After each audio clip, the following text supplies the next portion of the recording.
right, so I want to ask everybody to stand up.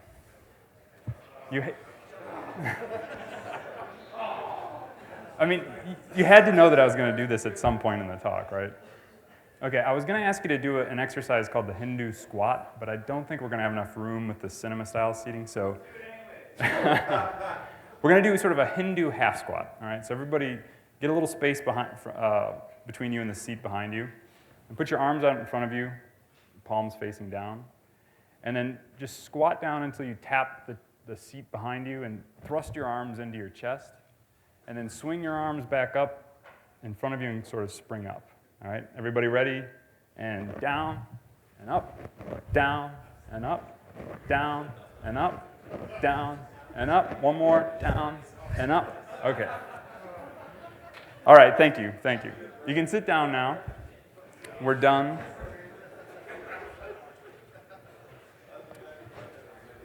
And you're ready to watch my talk now because your mind has been turned on and it's ready to learn. Your heart rate's probably a little bit elevated, which means blood is pumping more rapidly to your brain. And that can actually create a short-term improvement in cognition, problem-solving skills, fluid intelligence, and memory. And it even promotes the growth of new brain cells. So the title of my talk is Build a Bigger Brain, and I actually mean that somewhat literally. In just the last few years, 5 or 6 years, a ton of science has emerged that actually explains the mechanisms behind how the movement of our body relates to the function of our brain. So I'm going to talk about some of that science today.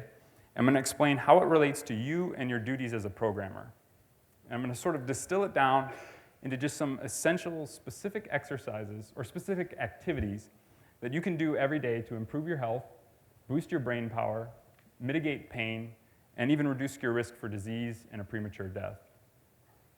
So before I go any further, I have a disclaimer. This is probably the only software talk you'll ever hear with a disclaimer. Although, I don't know, Jim's talk on drones should have had one, but. But I'll put these slides on the web. Please go take a look at this.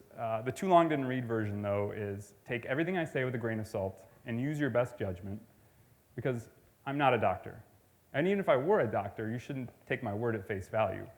Every one of you has unique concerns related to your medical history, family history, injury history, and you need to weigh those carefully when making decisions about your health. What's right for you may not be right for someone else, and vice versa. Now, while I'm not a doctor, I am a programmer, so I'm familiar with the challenges that we all face on a daily basis when it comes to taking care of our health. I'm primarily a Ruby developer. I'm very active in the JRuby community. I'm a core committer on TorqueBox and a number of other JRuby projects. But throughout my career, I've been interested in the health topics that relate to being sedentary. And about a year ago, I decided that I wanted to create a book called The Healthy Programmer. And so I started doing research and actually consulting with doctors, scientists, researchers, nutritionists, physical educators, physical therapists, and many others. And what I've created, I think, is a unique approach to health and fitness for people who write code. And I cover a wide array of topics, but today I'll focus on those that are related to exercise and how it affects our brain and our ability to do our job. So I'd like to begin with a story about Ohio. Wow. Don't say anything, because you might know the answer to this. All right, so Ohio, sort of like Texas, is not particularly known for being a healthy place. But there is one part of Ohio. It's Holmes County. It's in the middle, about where the second O in Ohio is. And by some measures, Holmes County may be the healthiest place in America. A recent study done there on 26,000 people, more than half the county's population, found that the rate of cancer was an astonishing 72% lower than the national average. And another study on a similar group found that there were almost no incidents of heart disease, type 2 diabetes, or obesity-related health issues. Almost none. Again, very different from the national average, but also different from even the surrounding counties. So what's going on in this part of Ohio? Well, I've intentionally withheld an important piece of information from you. All of the participants in these studies were Amish. And in fact, these studies were done in Holmes County because it has the largest Amish population in the United States. Now, if you're familiar with the Amish, or if you've seen the movie Witness, then then you know that Amish societies embrace hard physical labor, they're typically agrarian, and they have a reluctance to adopt new technology. So basically, it's the exact opposite of being a programmer. While we sit all day in front of Apple's latest invention, the typical Amish farmer is out in the fields working very hard. In fact, the average Amish farmer does about 52 hours per week of moderate to vigorous physical activity a week. That's more than I get in a month, and I'm pretty active. The average Amish farmer also walks about 9 miles every day, except Sunday, which equates to a little less than 19,000 steps per day. Do you know how many steps per day you take, or do you know how many steps per day the average programmer takes? A number of studies suggest that it's a little north of 4,000 steps per day. So just a shadow of what these farmers take. And it turns out that this difference in step count is one of the primary factors leading to the different health profiles between these two communities. Now, there are a number of other factors like smoking habits and diet and whatnot, but step count is important. Now, I'm not going to advocate that you become Amish to become healthy, but you do probably need to take more steps. And certainly a number of studies have shown that people who work in professions that require them to walk more tend to be healthier, jobs like custodians and restaurant servers. One of the first studies to show this was done in 1950 by a British physician named Jeremy Morris. And Dr. Morris was simply trying to understand if there were different life expectancies associated with different jobs.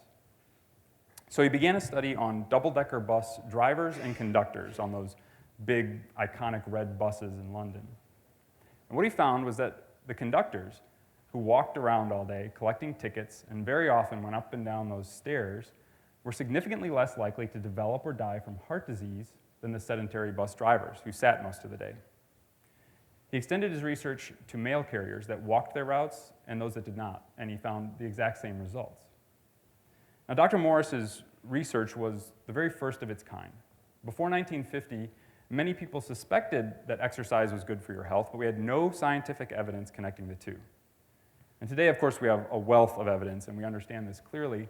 And we have case studies like Dr. Morris's, but we also have specific laboratory experiments that explain how certain aspects of exercise affect our health. One of those studies that's relevant to this discussion was done in Japan in 2007. The researchers took 246 sedentary adults. These are people who were not doing any form of exercise prior to the study. They were enrolled in a 5-month walking program in which they supplemented their daily routine with just a little bit of walking, some of it slow, some of it brisk. And after those 5 months, the researchers found that the participants had increased their physical fitness, as measured by aerobic capacity and thigh muscle strength, by 20%. They'd had significant drops in blood pressure, and they'd also reduced their lifestyle-related diseases, things like type 2 diabetes and heart disease, by another 20%. All of this just from walking. So that brings us to the first activity that I want you to take away from this discussion. Walk more. Specifically, you should be getting 10,000 steps every day. If you don't have a pedometer, get one. Find out how many steps you're taking. You can get a pedometer on your phone, you can get a Fitbit, all sorts of great things. After a while, you'll learn what it feels like to take 10,000 steps, and you won't rely on the device anymore. And I think what you'll discover is that very small changes to your daily routines can have a profound effect on this number. So try parking intentionally in the back of the parking lot instead of circling the front looking for the best spot. That can be as much as 1,000 steps right there. Try taking the stairs instead of the elevator. In fact, I challenge you to never take an elevator again. It's possible. Now, the great thing about the stairs is that it requires a little bit more effort than walking on flat ground.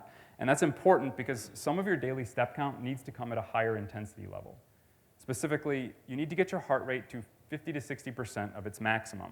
And the rule of thumb that the CDC uses for this is 1,000 steps in a 10-minute period. So a brisk walk, enough to get you breathing a little heavy, but not sweat or need to change your clothes. It's the equivalent of walking stairs. And in total, you need at least 20 minutes of that level of moderate activity every day. Now, 20 minutes is not an arbitrary number. The best science we have tells us that after the first 20 minutes of daily moderate exercise, your risk of disease and a premature death drops dramatically.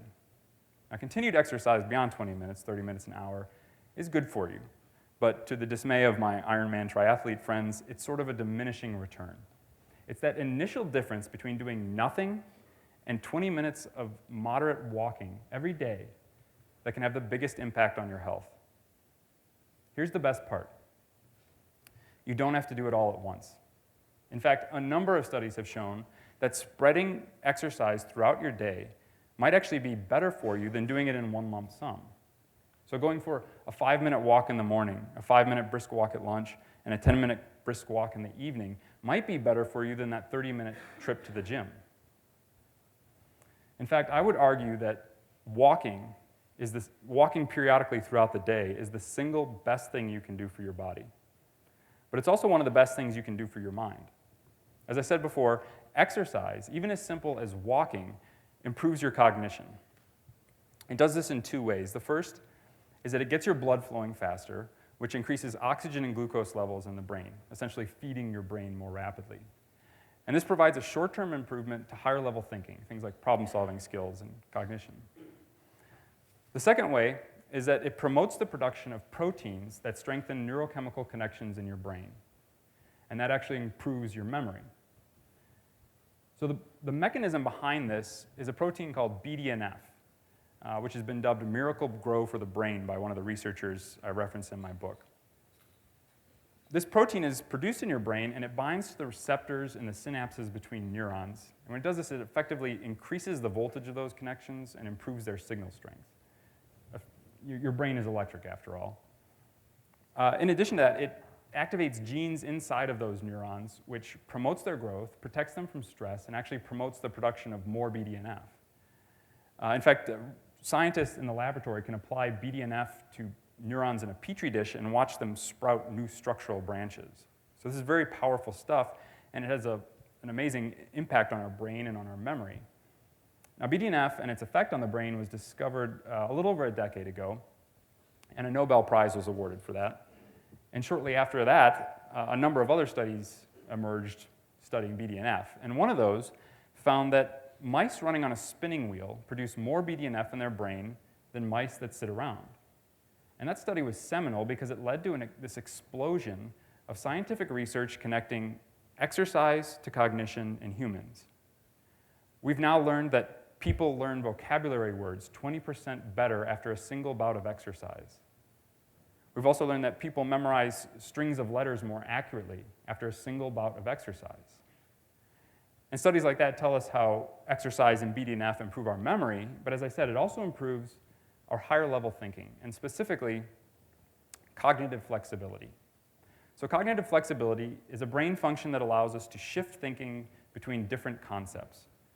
So to demonstrate this, if I were to give you the name of a common object and ask you to think of alternative uses for it, for example, I might say a newspaper, and you would think I can roll it up and swat a fly with it, I can potty train a dog with it, I can wrap dishes up for packing or moving. Each time you shift your thinking between those different concepts, you're using your cognitive flexibility. So it turns out this type of brain function plays a very important role in the creative problem-solving process. And I don't think I need to tell you that the problem-solving process is a big part of what we do as programmers. So a recent study used a test just like I described, gave participants a number of different common objects, and asked them to think of alternative uses. The researchers then had half of the participants watch a movie, and the other half run or walk on a treadmill at 60% of their maximum heart rate. After 35 minutes, all the participants were tested again with a new set of common objects, and what they found was that the movie-watching group performed at the same level after the movie as they had before. They were the control group, while the treadmill group performed significantly better after the exercise. That is, they were able to think of more alternative uses. So what this study and many others like it suggest is that going for a walk or getting some exercise before debugging some code might help you identify and solve problems better. Or maybe going for a walk or getting your blood flowing before a pair programming session or a code review might help you get the most out of it. Now, other studies have shown that exercise after learning something new also helps you retain those new memories. So the next time you learn about a new programming language feature, or watch a video of a talk like this. Go for a walk, and you'll be strengthening those connections that you've recently created in your brain. Now, that has actually led some researchers to theorize that the reason riding a bicycle is such a profoundly permanent memory is that when we learn to ride a bike, we're creating this sort of perfect stew in our brain, where we're creating new neurons and new synapses. And at the same time, we're getting aerobic activity that is producing BDNF and strengthening those connections. Now, that might leave you wondering, shouldn't I just walk all day? Isn't that the way to get the most out of my brain? And yeah, a number of studies have shown that these walking treadmill desks are very good for your health. The problem is that those same studies have shown that they reduce your dexterity and thus reduce your productivity by about 15%. And that's important because all the things that I'm recommending you do today, all these activities, they're intended not only to improve your health, but also to make you a better programmer. So I don't typically advocate for the use of these walking desks, but if you use one, or if you want to use one, or if you like them, then by all means do it. They're good for you, but they're not necessarily right for everybody. Likewise, standing desks may not be right for everyone. In fact, no one should stand all day long. Standing for long periods of time puts an excessive strain on your circulatory system, and that can cause problems with your arteries, it can cause varicose veins, and it can even cause blood clots, which of course can be lethal. In fact, if you're predisposed to developing a blood clot because you smoke, you're pregnant, you have high blood pressure, or a family history of blood clots, then you probably shouldn't use a standing desk at all.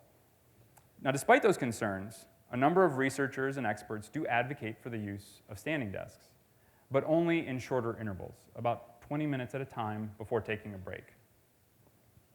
The reason these experts like standing desks, well, there's several reasons. The first is that it increases your caloric expenditure. So you burn about 50 extra calories per hour standing as compared to sitting. Now, that's probably not significant enough to help you lose large amounts of weight, but it has been shown to be enough to help you maintain weight loss after reaching a particular goal.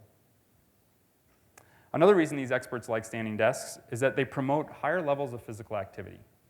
Studies done with students working from standing desks have shown that they are more likely to move around and just walk away from the desk when they're standing, and just generally have a higher level of physical activity. And that shouldn't be undervalued. That small amount of movement can have a big impact on your metabolism. But the most important thing about standing, and ultimately the reason that I do recommend you use a standing desk periodically throughout your day, is that you won't be sitting. And that's important because sitting is not the metabolic equivalent of breaking even. Sitting is killing us. Now, that may sound brash or overstated, but the fact is there is a ton of science that connects the time you spend sitting in your life to your mortality. One of the most significant studies was published in 2009. It was done over a 12-year period on 17,000 Canadians. After the researchers adjusted for things like diet, age, smoking habits, physical activity levels, they found that the participants who sat the most were 50% more likely to die prematurely from any cause. What's most important about this study is that it was controlled for physical activity levels. What that means is the people who were getting 20 or 30 minutes of exercise or going to the gym for 40 minutes a day were still more likely to die prematurely if they sat the remaining 10 to 15 hours a day. That is to say, sitting can actually counteract the benefits of exercise. Another study published in 2012, over a 4-year period, on 222,000 Australians found essentially the same results. I could literally go on all day referencing studies like this that link sitting to your mortality, sitting to heart disease, sitting to diabetes, sitting even to cancer. Clearly, sitting is not good for us. But as I said earlier, standing all day is not good for us either. So what is the best position to work from? It turns out the best position to work from is whatever position you are not currently in. Changing positions is essential to your health. And when you think about it, in terms of human evolution, it makes sense. We've evolved to be moving creatures. And sitting in or staying in any one position for an extended period of time is simply unnatural for us. I want you to imagine for a second, a prehistoric man out on the savannah, sitting in a comfortable office chair. He's going to get eaten really quick. So movement has evolved, our bodies have evolved to move as a survival mechanism, running away from prey, or running for prey, running away from predators. It's how we survive. In fact, that kind of thinking, combined with all this science that relates exercise to the brain, has led to advances in the field of anthropology. A group of researchers recently discovered that the animal species with the highest endurance capacity, primarily rats, dogs, and humans, also have the highest brain-to-body size ratio. And it led those researchers to hypothesize that the human brain evolved not based on criteria associated with intelligence, but it evolved based on criteria associated with physical activity. That is to say, running after prey may be responsible for our superior brain. And you may have heard of these Indian tribes in Mexico that hunt their prey by running it to death, and we're one of the few species that's capable of that because of our aerobic capacity. Now, I'm not going to advocate that you run your food to death, but you do need to move more, specifically 5 minutes out of every hour. Studies have shown that a 5-minute break from sitting or whatever every hour, just 5 minutes of movement, can actually counteract the negative consequences of sitting. So getting up and going to the bathroom can be good for your health. Or the next time you need to send an email to one of your coworkers, get up, walk down the hall, and go talk to that person. You'll get some of your step count that way too. If you absolutely cannot get away from your desk, try doing some exercises from your chair, little leg extensions or overhead claps. I like doing these while I read my email. The important thing is that you'll be getting your muscles to contract.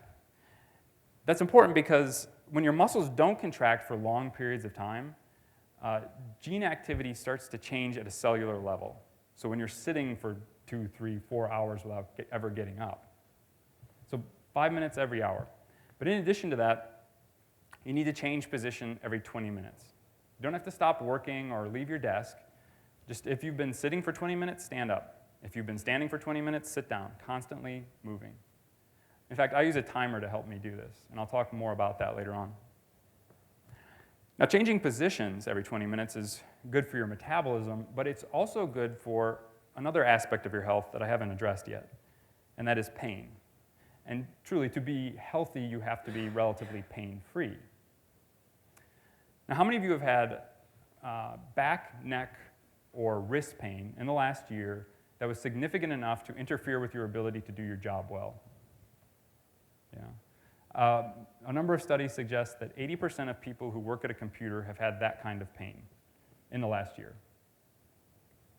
And I think as programmers, we're sort of uniquely predisposed to this because in addition to the 8-9 hours a day at work, we often come home and continue to work on a computer.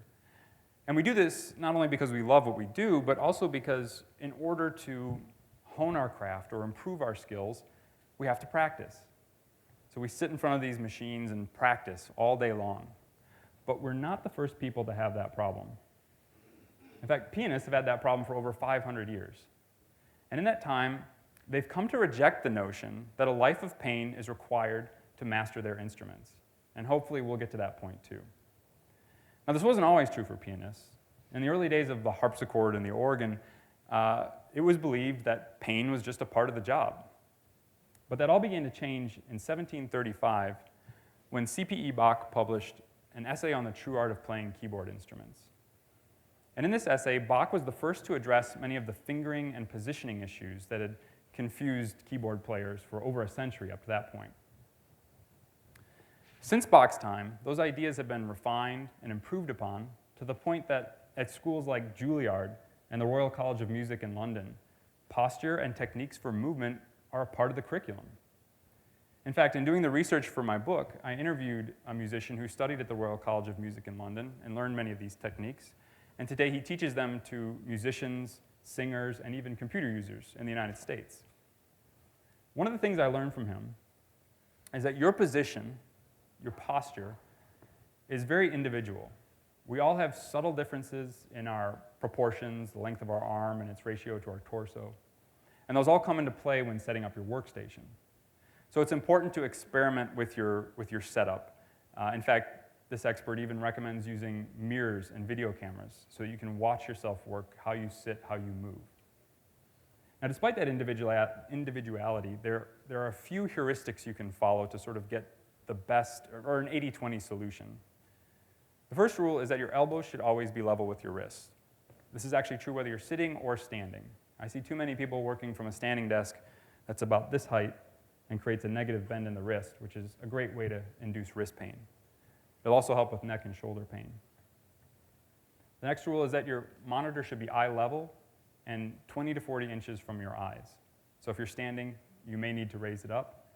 To test the distance, your arm is about 20 inches long. So when you're sitting in front of your computer, try reaching out in front of you. If you can touch the screen, you probably need to move a little further away. This will help with neck pain. It'll also help with eye strain and computer vision syndrome, which is the leading cause of headaches for people who work at a computer. The next rule is that your feet should always be supported. This is true whether, obviously, if you're standing, but also if you're sitting. They shouldn't dangle off the end of the chair, so you may need to use a footrest to prop them up once you achieve the right chair height. And you should adjust the height of that footrest so that your hips are level with your knees. Now, the positioning of your lower body is not actually related to lower body pain. Instead, it's related to back pain. And that's because of muscles like the psoas, which connects to your lumbar spine, travels through your pelvis, and attaches to your femur, your upper leg. And when this muscle becomes stiff or your leg is stretched in a way that causes it to pull on the lumbar spine, it can actually create a sensation that's often mistaken for a herniated disc. But the psoas isn't the only muscle that's related to back pain. In fact, all of the muscles in your trunk, their purpose is to support your spine. And no matter how good your posture is, if you're working at a computer all day and not using these muscles, they will gradually decondition and essentially atrophy, just like the muscles of an astronaut in space. And just as with astronauts, it doesn't take a very long amount of time before these muscles weaken to the point that they can only support the spine for a few minutes. And when that happens, you start to slouch, and that's what causes 80% of acute and chronic nonspecific lower back pain. It's widely agreed among doctors, scientists, therapists, that exercise is the most effective treatment for back pain. One of the leading researchers in this area, in fact, the leading researcher in the world, is Dr. Stuart McGill at the University of Waterloo in Canada. Dr. McGill has this laboratory with electromagnetic tracking equipment that he hooks up to people so they look like Frankenstein, and then he has them do these exercises, specific exercises. What he's testing for is the efficacy of each exercise. He wants to see what muscles are activated and how it strains different parts of your body.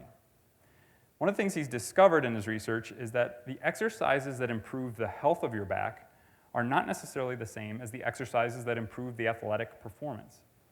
So the exercises that he recommends for desk jockeys are not the same as those he recommends for martial artists.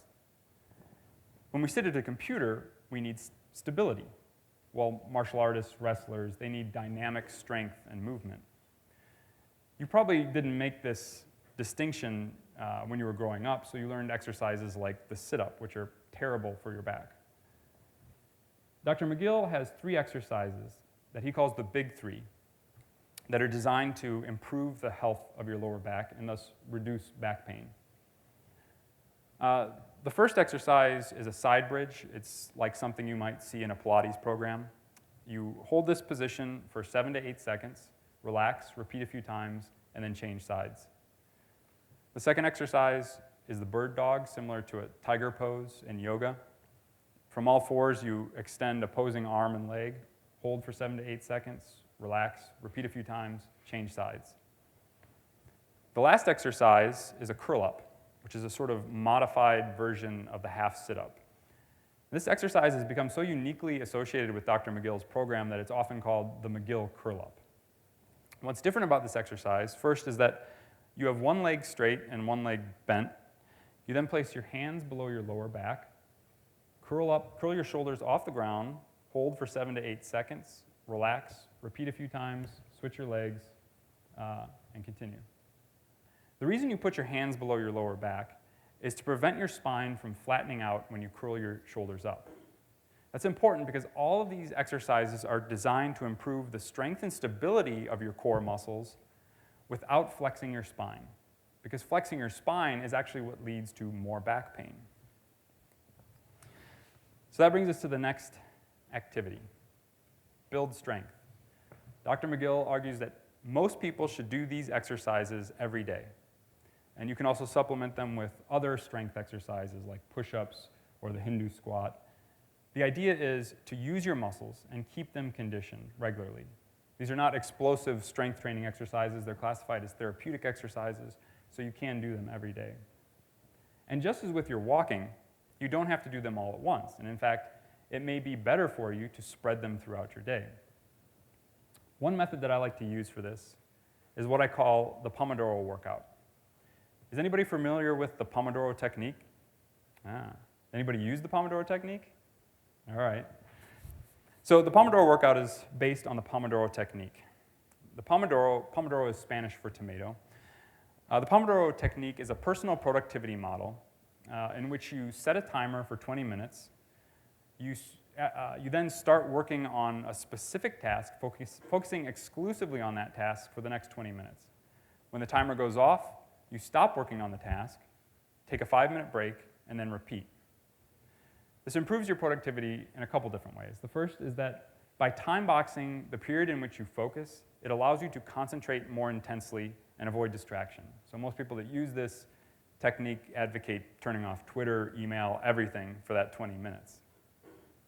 The second way it improves productivity is by sort of eliminating the fear of failure that often paralyzes us from ever getting started. Too often when I'm confronted with a bug or a task, I hesitate to begin because I start thinking too far ahead. I think about the big picture and all the problems I'm going to encounter, and I never start. But instead, by focusing on 20-minute intervals and just ensuring that I concentrate and make small, steady progress, I'm able to be more productive. Now, where I've improved upon this technique is in that 5-minute break period. If you do a Pomodoro workout, instead of surfing the web or checking your email for 5 minutes, you get up and out of your chair. Maybe you go for a 5-minute brisk walk or do some curl-ups or some Hindu squats.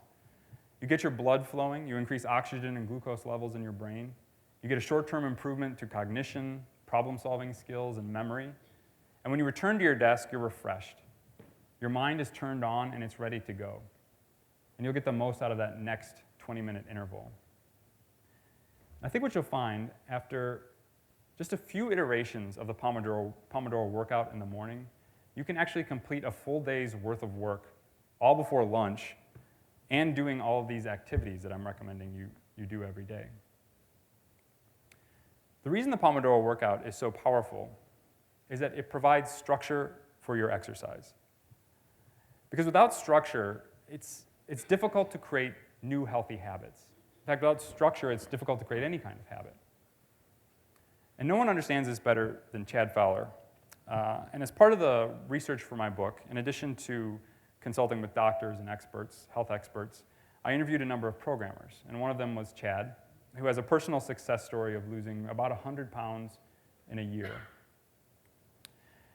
And Chad was extremely generous with his time, and he allowed me to pry into his personal life, because I was hoping to uncover what it was that made him successful. And in talking with him, at one point, I said something like, well, there's no magic. And he quickly replied, yes, there is. The magic is having a system. Chad knew that if he took a chaotic approach to turning his life around, that it wouldn't work. He needed a structured system that he could follow. And I think that's true for all of us in making any kind of change. So tools like the Pomodoro workout provide some structure, but really you need to structure your entire day. You need a plan. And that's the final activity I want you to take away from this talk. Plan every day. Every morning when you wake up, try asking yourself 3 questions. What did I do yesterday for my health? What will I do today for my health? And is there anything blocking me from being healthy? So the first question is obviously one of introspection, and I think it helps you to recognize your progress, because changes to your health happen over long periods of time. So looking at the day-to-day progress is important. The second question is, of course, the most important. What are you going to do next? What exercises will you do? Will you go for a walk? When will you do those things? In addition to the specific exercises and activities, you should also try to achieve one new personal record every day. Try to do something every day, or aim to do something every day that you've never done before. It doesn't have to be big. Maybe you did one more push-up than you've ever done before, or taken 10 more steps than ever before. Or maybe you avoided dipping into the office candy bowl for the first time. Whatever it is, try to find some quantifiable nugget of improvement that you can aim to achieve. I call it a sort of Kaizen approach to health. As I said, changes to your health, especially losing weight, take a very long amount of time, months, and even years to become permanent. So instead of focusing on the big dramatic changes, focus on slow, small, incremental progress. Finally, is there anything blocking you from being healthy? Does your desk not allow you to work from a standing position? If so, change it. Do your shoes hurt your feet when you walk? If so, get new shoes. Try to find the things that are blocking you from being healthy and change them. So let's recap. The first activity I want you to take away from this talk, and I'd like you to do every day from this day forward, is to walk more. Get 10,000 steps every day, 20 minutes of that briskly. The second activity is to move 5 minutes out of every hour. Never sit for more than 1 hour without getting up. Also, change positions every 20 minutes. The third activity is to build strength daily. Do a few of those big 3 exercises. Do some push-ups, some Hindu squats, mix them into a Pomodoro workout. And then finally, plan your day. Ask yourself those 3 questions every morning. To keep track of these, you can use the Healthy Programmer iPhone app. It's a companion app to my book. It's free. It has a checklist of these items. It has a Pomodoro timer, a list of exercises, a logbook. It's a little bit out of sync with this talk right now because I'm waiting on an App Store review, but the update will come soon. Now, the app is useful without my book, but I believe it is more useful with my book. And you can find out more about my book at healthyprog.com. I cover these activities and many other topics in much greater detail. The other topics include vitamin D synthesis. I would be willing to bet that everybody in this room has a vitamin D deficiency because we do not get enough sunlight exposure. I also cover carpal tunnel syndrome, headaches, and many other things. Now, I'd like to conclude my talk by not taking questions. I know it's a little unconventional, but what I want to do is encourage you to talk to me and talk to other people. I think we have a health problem in our lives, and in order to change that, we have to confront it. And the best way to do that is to talk about it. So approach me tonight. I'll be around. I'm going to the GitHub drink up. You don't have to stop having fun to be healthy, okay? I'll be around tomorrow. Feel free to approach me and let's chat. In addition to me, talk to other people. Talk to the people here, talk to your friends, talk to your family. The next time you have to make small talk with someone, instead of talking about the weather, talk about health and what you learned today. I think sharing those ideas is the best way to create change. I'm Joe Kutner. I go by Codefinger on IRC and Twitter. I hang out in JRuby and TorqueBox channels, and I'm the founder of Logic House. Thank you.